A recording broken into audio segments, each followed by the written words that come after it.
Olá, meus amigos queridos, uma boa tarde a todos.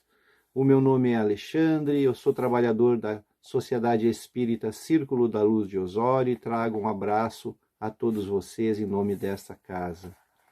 E, reiterando a alegria de estarmos aqui, nós vamos fazer hoje uma reflexão acerca de um livro que é um livro que nós já conhecemos, a maioria dos trabalhadores, estudantes de casas espíritas conhece. Se não o conhecem ainda, vale a pena ter um livro como esse, para que nós possamos recorrer aos ensinos de Jesus, aos ensinos do nosso Mestre, trazido com tanta simplicidade e com um toque de carinho e amor da espiritualidade. O livro é este aqui, Boa Nova, ditado por Humberto de Campos, psicografado por Chico Xavier, nosso querido Chico.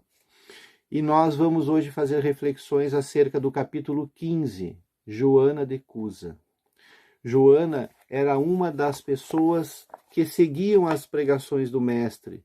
Era um daqueles espíritos que reencarnaram naquele momento na Terra, predispostos já a receber o Evangelho, em situações adversas, como muitos de nós ainda estamos, e todos nós ainda estamos recebendo o Evangelho em condições adversas, o que é natural, faz parte do nosso progresso, faz parte do nosso trabalho com Jesus.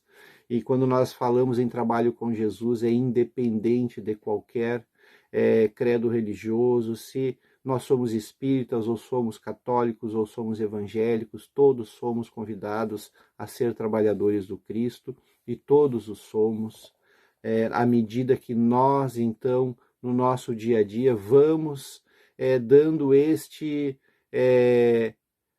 exemplo do Evangelho nas nossas ações, nos nossos pensamentos, nos nossos atos. E Joana seguiu Cristo e era já portadora de uma fé viva. E ao contato do Evangelho, porque vivia em um mundo onde a violência imperava, onde os preconceitos imperavam, as guerras, enfim, né? A polarização, que nós achamos que é algo de agora, ela era muito grande. E ela tinha um esposo que, diante desta transformação que o Evangelho estava promovendo a seu coração, o seu lar, então, ele ficou, como nós gostamos desta palavra, né, polarizado, ele ficou dividido. De um lado, alguém já recebendo as claridades do Evangelho, e do outro lado, alguém que não aceitava o Evangelho e que era uma pessoa muito materialista ainda.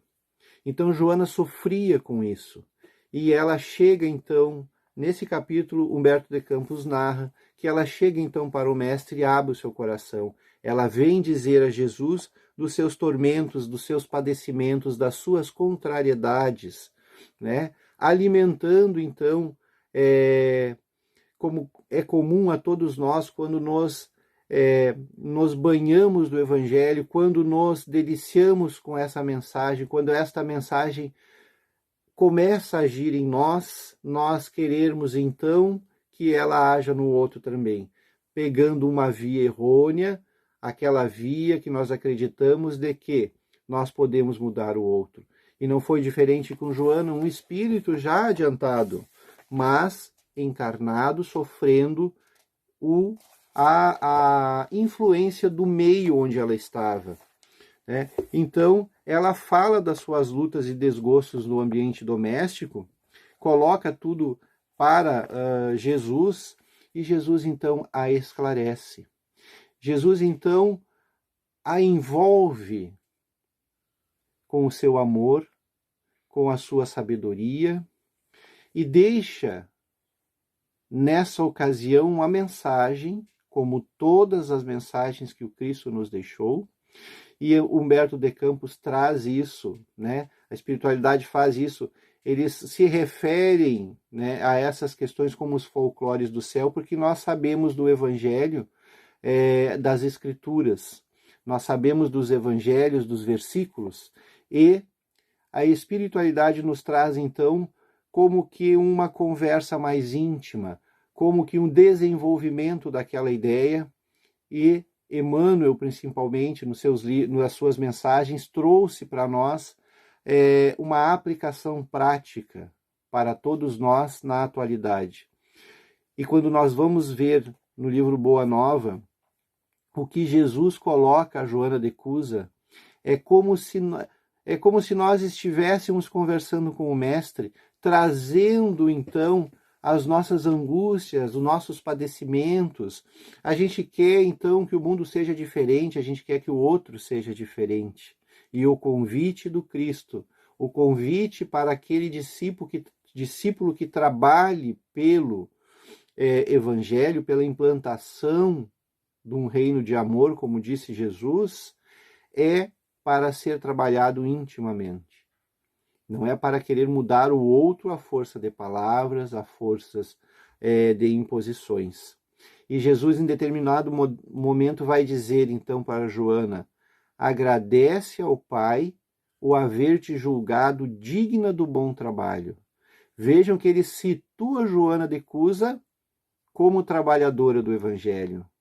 Você foi digna, se você tem a claridade do Evangelho, e tem alguém difícil que contraria tudo aquilo que você está iniciando, que nós estamos iniciando, a aprender com o Evangelho para colocar em prática em nós, vejam, nós precisamos agradecer isso.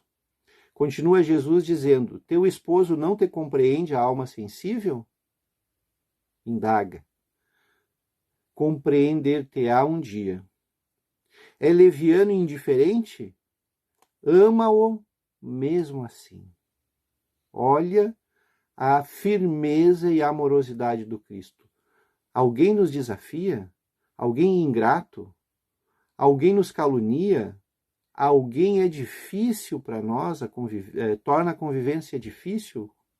Ama-o mesmo assim. Não te acharás ligada a ele, se não te acharias ligada a ele, se não houvesse para isso uma razão justa. Servindo-o com amorosa dedicação, estarás cumprindo a vontade de Deus. Isso é o que o Cristo nos diz a cada um de nós. Quando nós começamos a entrar naquele caminho da queixa, a gente começa a ficar com pena da gente, né? É isso que a gente está fazendo. O outro é difícil, o outro é ingrato, né? Coitadinho de mim, eu não mereço isso. Não te acharias ligado a ele se não houvesse para isso razão justa. Deves, segue Jesus, pelo Evangelho, amá-lo ainda mais. Deves, pelo Evangelho. O que significa, meu querido amigo, o Evangelho para nós? O que ele significa?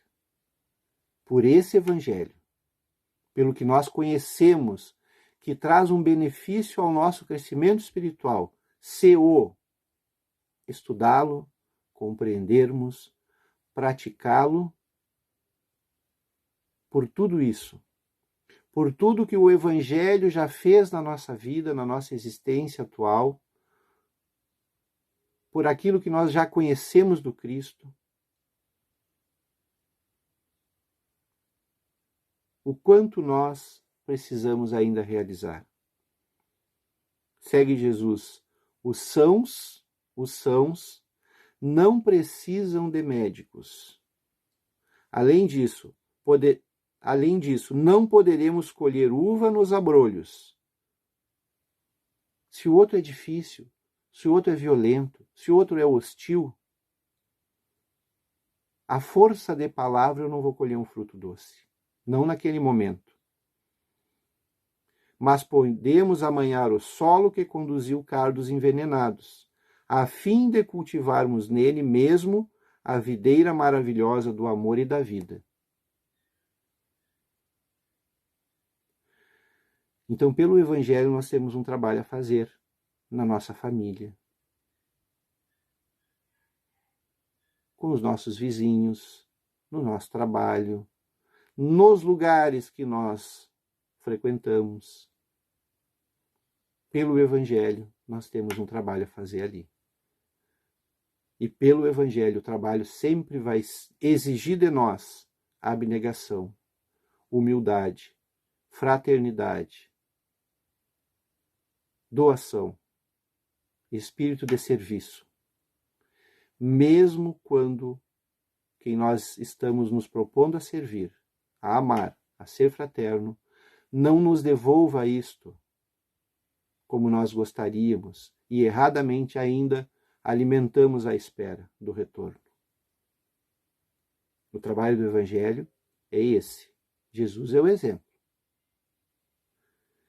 Mas Joana, diante dessas palavras, ainda se sentia, ela agradece, ela se sente melhor, né? Ela se sente aliviada naquele momento, porque ela estava ouvindo Cristo, e não são palavras, simplesmente. Embora sejam muito racionais, não são somente palavras. Vinha toda a energia do Cristo, porque ela está conosco agora, que estamos aqui reflexionando sobre elas. Essas palavras são do Cristo.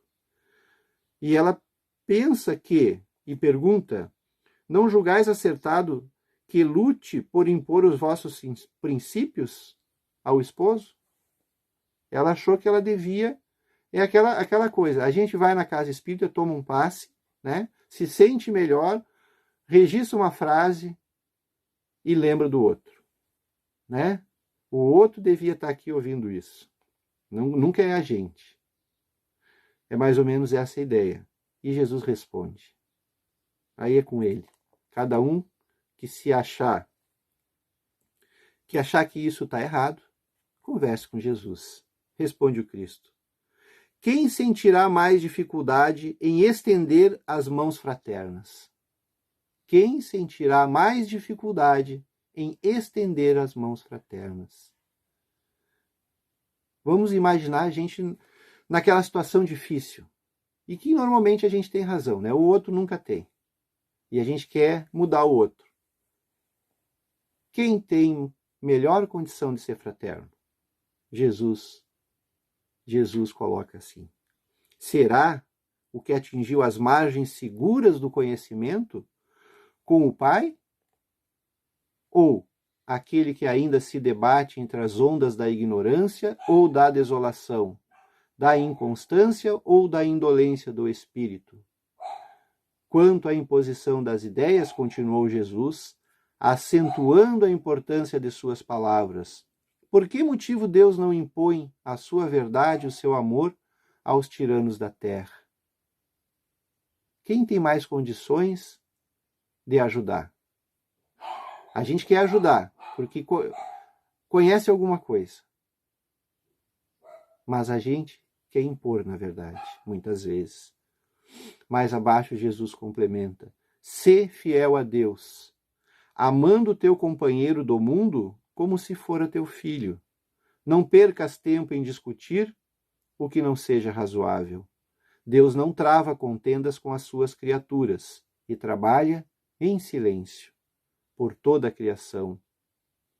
Vai, esforça-te também no silêncio, e quando convocada ao esclarecimento, fala o verbo doce ou enérgico da salvação, segundo as circunstâncias.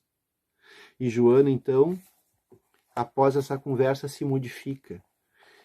E Humberto de Campos diz o seguinte, que Joana procurou esquecer todas as características inferiores do companheiro, para observar somente o que ele possuía de bom, desenvolvendo nas menores oportunidades o embrião vacilante de suas virtudes eternas.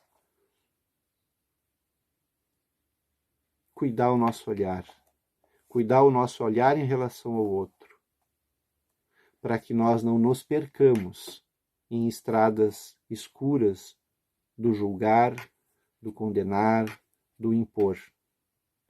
Mais adiante, Joana passa por sérias dificuldades e foi perseguida e colocada em um tronco para ser incendiada na perseguição aos cristãos. Nesse momento, já com idade avançada, ela já tinha um filho jovem, e esse filho não tinha a sua mesma fé. E quando ela é colocada no tronco, os algozes pedem que ela negue a Jesus para que tu possa viver. Mas Jesus, antes de encerrar a conversa com ela, aquela conversa que ficou gravada no seu espírito para sempre e está no nosso também, lhe diz: vá ser fiel até o fim. E Joana, lembrando disso, ouve o seu filho pedir: negue o Cristo, mãe, ou nós vamos morrer.